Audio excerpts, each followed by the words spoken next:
Hello friends, welcome to C K Y education. आप सभी का स्वागत है सीके वाई एजुकेशन में। चलिए दोस्तों, जैसा कि हम लोग लूसेंट का ऑब्जेक्टिव क्वेश्चन देख रहे हैं, तो आज हम आज हम लोग का तीसरा दिन है और यहाँ पर स्टार्ट करते हैं क्वेश्चन। ठीक है, निम्नलिखित में से किसे वर्गीकी का पितामह कहा जाता है?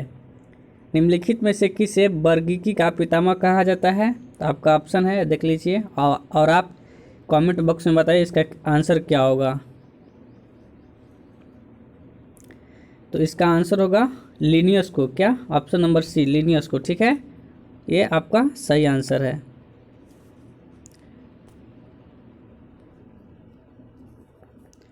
ठीक है, अगला क्वेश्चन देखिए, द्विनाम पत्ती के प्रतिपादक कौन है? द्विनाम पत्ती के प्रतिपादक कौन है? तो लिनियस है। कौन है? लिनियस है। Option number B correct answer है। ठीक है दोस्तों, आप सभी से आग्रह है कि वीडियो को कृपया ज़रूर अपने दोस्तों के पास शेयर कीजिए वीडियो को, और सबसे पहले ये आग्रह है कि वीडियो को पूरा वॉच कीजिए। वॉच करने के बाद अपने दोस्तों के पास शेयर कीजिए। ठीक है, अगर आपको वीडियो पसंद आया हो, आपको इस वीडियो से कुछ सीख मिली हो, तो प्लीज़ इसे लाइक कीजिए और सब्सक्राइब कीजिए। ठीक है, तो चलिए अगला क्वेश्चन देखते हैं आपका। वर्गीकरण का प्राकृतिक सिस्टम किस वनस्पति विज्ञान के प्रस्तुत किया था? ठीक है, वर्गीकरण का प्राकृतिक सिस्टम किस वनस्पति विज्ञानी ने प्रस्तुत किया था? तो ये थे स्वीडिश। ठीक है, पढ़ लीजिए, कार्ल लिनियस या कार्ल वन लिने। ठीक है, ये वनस्पति शास्त्री थे और चिकित्सक और जीव विज्ञानी थे। इन्होंने द्विपद नामकरण की आधुनिक अवधारणा की नींव रखी। इन्हें आधुनिक वर्गीकरण के पिता के रूप में जाना जाता है। ठीक है, साथ ही यह आधुनिक पारिस्थितिकी के प्रताओं में से भी एक है। ये कहाँ के थे? तो स्वीडिश के थे। ठीक है, चलिए आगे देखिए, पुष्पी पादपों को कहाँ रखा गया है? पुष्पी पादपों को कहाँ रखा गया है? तो इसका आंसर क्या होगा, बताइए। ऑप्शन है ये फैंड्रोगैम में। किसमें? फैंड्रोगैम में। ठीक है,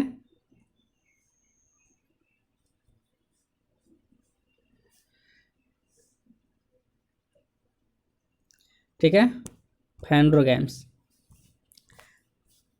चलिए, पुष्पी पादपों को फैंड्रोगैम्स में रखा गया है। फैंड्रोगैम्स के भ्रूण बीज के भीतर होता है, जिसमें पूर्ण रूप से विभेदित प्रजनन ऊतक उपस्थित होता है। मतलब जो इसमें बीज होता है वो फल के अंदर होता है। ठीक है, अगला क्वेश्चन देखिए, अपुष्पी पादपों को किस में रखा गया है? अपुष्पी पादपों को किस में रखा गया है? तो इसका आंसर होगा क्रिप्टोगैम्स में। ठीक है, क्रिप्टोगैम्स क्या है? तो क्रिप्टोगैम उन पादपों को कहते हैं जिनमें प्रजनन बीजाणुओं की सहायता से होता है। ग्रीक भाषा में क्रिप्टोज का अर्थ गुप्त और गैमिन का अर्थ विवाह करना है। अर्थात क्रिप्टोगैम पादपों में बीज का उत्पन्न नहीं होता है। इसमें क्या? इसमें बीज उत्पन्न नहीं होता है। जैसे एग्जाम्पल बताइए आप। वर्गीकरण की आधारीय इकाई क्या है? वर्गीकरण की आधारीय इकाई क्या है? तो इसका आंसर क्या होगा, बताइए आपका। इसका आधारीय इकाई स्पेसीज है। ठीक है, अगला देखिए, हाइड्रोफाइट्स। हाइड्रोफाइट्स किसे कहते हैं? जलीय जीव को हाइड्रोफाइट कहते हैं। ठीक है, इसका आंसर ऑप्शन नंबर बी होगा। चलिए आगे देखिए, द्विनाम पत्ती का अभिप्राय पौधों के नामों को दो शब्दों में लिखना जो बताता है कैसे लिखा जाता है? तो इसका आंसर होगा आपका ऑप्शन नंबर ए, वंश तथा जाति से। नेक्स्ट देखिए, जिन पौधों पर बीज बनते हैं किंतु पुष्प नहीं लगते, क्या कहलाते हैं? जिन पौधों पर बीज तो बनते हैं बट पुष्प नहीं लगते हैं, उन्हें क्या कहते हैं? तो उन्हें क्या कहते हैं? तो इसका आंसर होगा आपका अनावृतबीजी। ठीक है, अनावृतबीजी। ठीक है,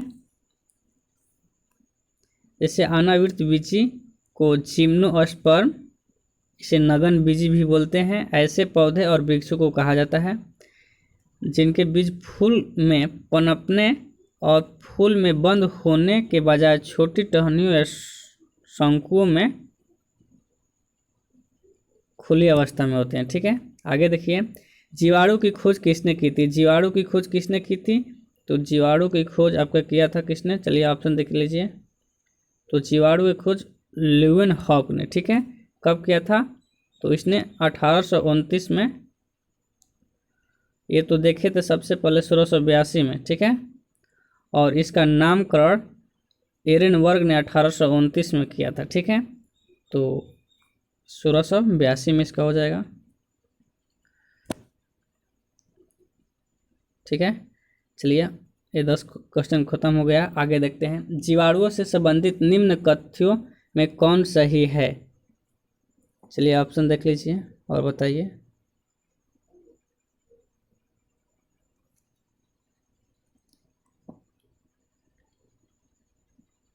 कौन सा सही है,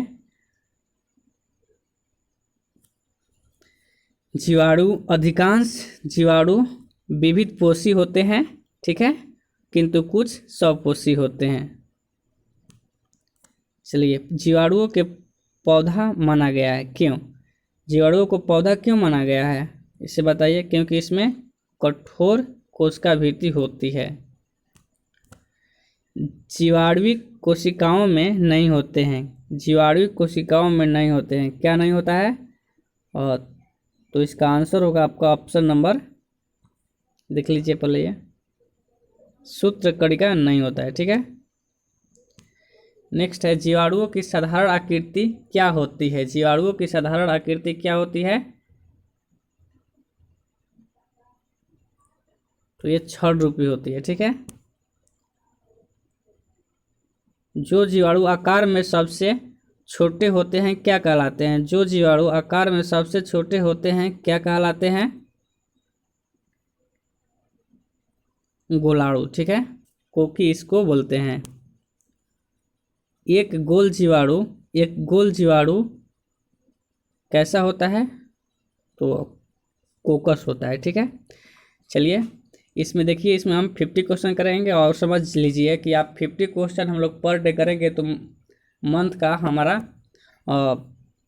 1500 यानी 1500 क्वेश्चन हो जाएगा, ठीक है। और बायोलॉजी खत्म हो जाएगा 1500 क्वेश्चन में लगभग। उसके बाद हम फिजिक्स, केमिस्ट्री, उसके बाद जियोग्राफी, ठीक है, स्टार्ट करेंगे। चलिए देखते हैं आगे। एक सर्पिल जीवाणु को क्या कहा जाता है, एक सर्पिल जीवाणु को क्या कहा जाता है, सर्पिल जीवाणु,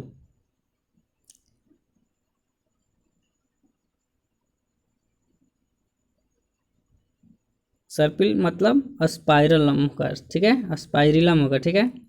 आगे देखिए, वास्तविक केंद्रक किसमें अनुपस्थित होता है, वास्तविक केंद्रक किसमें अनुपस्थित होता है, मतलब किसमें नहीं रहता है, बताइए, ऑप्शन है आपका। इसका आंसर होगा ऑप्शन नंबर सी, जीवाणु में। आगे देखिए, निम्नलिखित में से कौन सी सर्वाधिक संख्या में पाए जाते हैं, तो जीवाणु ही पाए जाते हैं, ठीक है। अगला है, बैक्टीरिया में पाए जाने वाले प्रकाश संश्लेषी आशय क्या कहलाता है, वर्णकी लवक कहलाता है, ठीक है। चलिए हमारा टोटल सही है और आगे देखते हैं। पास्चर प्रसिद्ध है, किस लिए प्रसिद्ध है, तो रोगों की जर्म थ्योरी के लिए, ठीक है। चलिए, निम्न में से सबसे छोटी जीव कौन सी है, तो निम्न में से सबसे छोटी जीव माइकोप्लाज्मा है, ठीक है।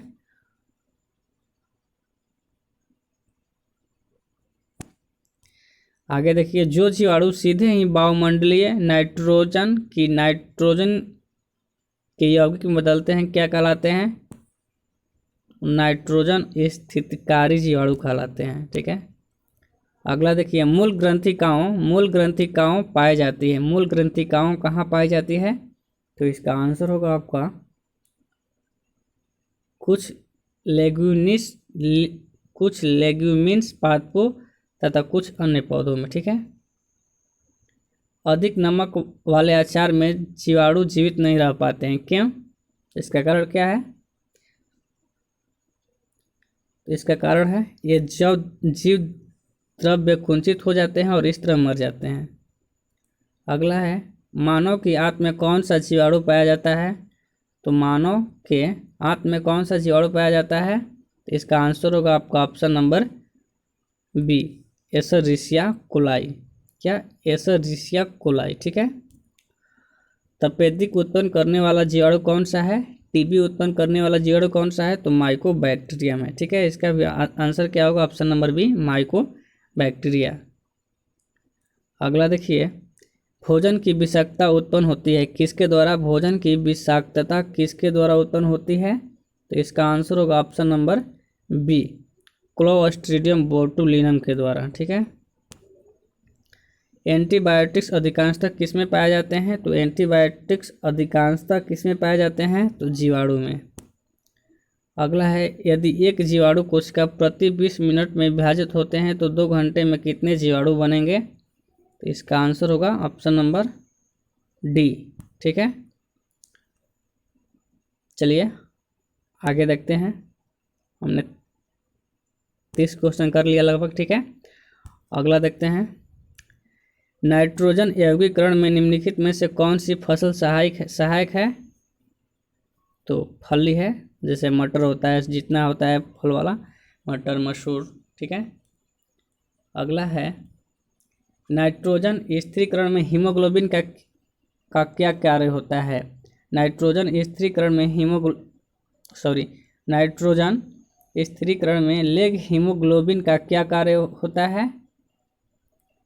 तो इसका आंसर होगा ऑप्शन नंबर ए, ऑक्सीजन का अवशोषण करना। ठीक है। आप इसमें बताइए कि आपने इसमें कितना क्वेश्चन सही किया। ठीक है, यदि आप इसमें 35 क्वेश्चन सही कर दे रहे हैं तो आपका तैयारी बहुत ही अच्छा है। ठीक है। निम्न में से कौन सा रोग बैक्टीरिया से होता है? तो टीबी तपेदिक बैक्टीरिया से होता है। किस बैक्टीरिया से होता है? तो माइकोबैक्टीरियम। ठीक है। मृदा की धान की पैदावार बढ़ाने वाले मुख्य जीवी कौन सा है? तो एनाबीना है। ठीक है। अगला क्वेश्चन है, प्रशीतन खाद्य परीक्षण में मदद करता है। क्या मदद करता है? तो 35 का आंसर क्या हो जाएगा आपका? जैव रासायनिक अभिक्रिया को दर को कम करने के लिए। ठीक है। दही जमाने के लिए निम्नलिखित में से किस सूक्ष्म जीव का प्रयोग किया जाता है? दही जमाने के लिए निम्नलिखित में से किस सूक्ष्म जीव का प्रयोग किया जाता है? तो इसका आंसर होगा ऑप्शन नंबर डी, लैक्टोबैसिल्स। क्या? लैक्टोबैसिल्स। निम्नलिखित में से किसके द्वारा दूध खट्टा होता है? निम्नलिखित में से किसके द्वारा दूध खट्टा होता है? तो बैक्टीरिया के द्वारा ही। ठीक है। दूध के दही के रूप में जमाने का कारण क्या है? लैक्टोबैसिल्स। ठीक है। निम्नलिखित में से कौन सा सहजीवी नाइट्रोजन यौगिकीकरण जीवाणु है? तो इसका आंसर क्या होगा?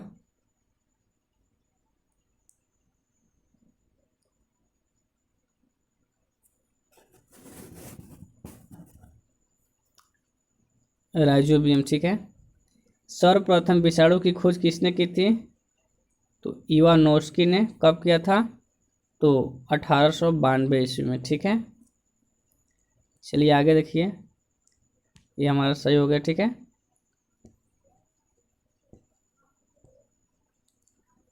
विषाणु माने जाते हैं, क्या माने जाते हैं? सजीव माने जाते हैं, निर्जीव माने जाते हैं, या दोनों माने जाते हैं, या कोई भी नहीं माने जाते हैं? बताइए। तो यह सजीव, तो इसका आंसर होगा ऑप्शन नंबर सी, सजीव और निर्जीव के बीच एक ट्रांजिशनल ग्रुप का काम करते हैं। निम्नलिखित में से कौन सा एंजाइम, निम्नलिखित में से किस में एंजाइम नहीं होता है? विषाणु में एंजाइम नहीं होता है। ठीक है। टीएमपी शब्द संबंधित है, किससे संबंधित है? तो ये संबंधित है विषाणुओं से। ठीक है, वायरस से। और इस समय वायरस, कौन सा वायरस तबाह मचा कर रखा है? तो कोरोना वायरस। ठीक है। हाइड्रोफोबिया रोग डैश किससे उत्पन्न होता है? हाइड्रोफोबिया रोग किससे उत्पन्न होता है? तो आपको मालूम ही है, हाइड्रोफोबिया कुत्तों को काटने से होता है और यह विषाणु के कारण होता है। कुत्ते के काटने से जिस विषाणु के द्वारा घात रोग उत्पन्न होता है क्या कहलाता है? तो हाइड्रोफोबिया। मैंने पीछे क्वेश्चन में ही बताया। चेचक के लिए किस टीके का विकास किया जाता है? तो लुई पाश्चर।